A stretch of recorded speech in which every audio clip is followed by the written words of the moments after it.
Panginoon, salamat po sa pakikinig sa lahat ng aking mga dasal. Pinupuri at pinapasalamatan ka sa lahat ng oras. Lumalapit po ako sa iyo ngayon para humingi ng tulong sa aking mga problema.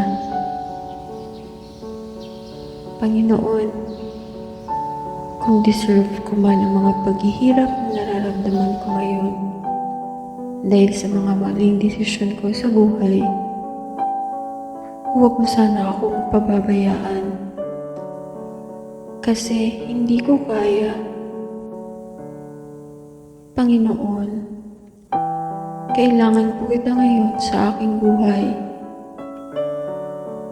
Ikaw lang ang makakatulong sa akin para maging magaan ang aking pakiramdam. Tulungan mo po ako sa aking mga problema, aking Panginoon.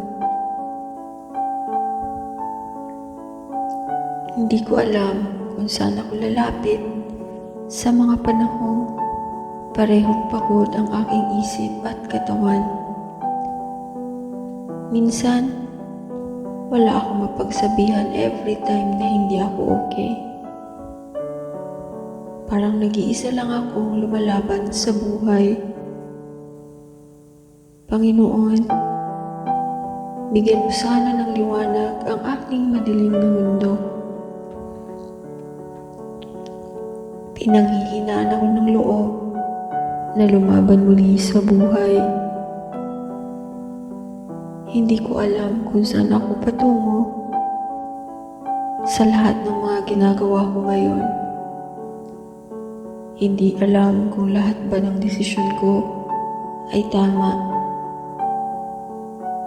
Hindi ko man alam ang mga mangyayari bukas.